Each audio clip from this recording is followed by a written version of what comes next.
അങ്ങനെ കുറേ ആളുകൾ ഇല്ലായിരുന്നെങ്കിൽ ഈ ലോകം എങ്ങനെ ആയിരിക്കുമായിരുന്നു? അതിൻ്റെ ഏറ്റവും വലിയ ഉദാഹരണമാണ് കൊറോണ കാലഘട്ടം എന്ന് പറയുന്നത്. കൊറോണ മാത്രമല്ല, എല്ലാ ദുരന്തങ്ങളിലും. മനുഷ്യരൊന്നിച്ചൊറ്റ വെള്ളപ്പൊക്കമായപ്പോഴത്തെ നമ്മുടെ തിരുവനന്തപുരത്ത് നിന്ന് വള്ളമായിട്ട് പോയില്ല ആൾക്കാർ ഉണ്ട്. പക്ഷെ അവരെ സാധാരണ ആളുകൾ കാണാറില്ല, അറിയാറില്ല.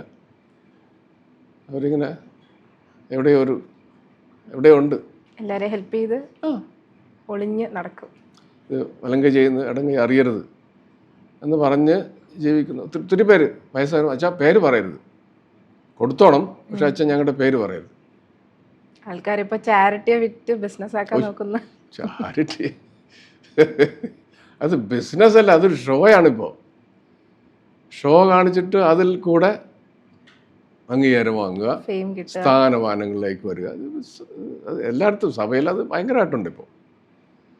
ഇത് ഒരു നാട്ടുകാരെ മുഴുവൻ വിളിച്ചു കൂട്ടിയാണ് ഈ സമ്മാനം കൊടുക്കുന്നത്. അപ്പം ഞാൻ പള്ളിയിൽ ഇരുന്നപ്പോൾ നേരത്തെ ഞാനത് നിർത്തി. പാവപ്പെട്ടവർക്ക് ഭക്ഷണം കൊടുക്കുമ്പോൾ ക്രിസ്മസിൻ്റെ ദിവസം ആരാധന തിങ്ങി നിറഞ്ഞ ആൾക്കാരിരിക്കുമ്പോൾ അവരുടെ പേര് വിളിക്കും, അവർ മുമ്പോട്ട് വന്ന് വാങ്ങുന്നു. എന്തോ വലിയ ഗംഭീരമായ കാര്യം ചെയ്തതല്ല, അങ്ങനെയല്ല. ഞാൻ പറഞ്ഞു അങ്ങനെ കൊടുക്കരുത്.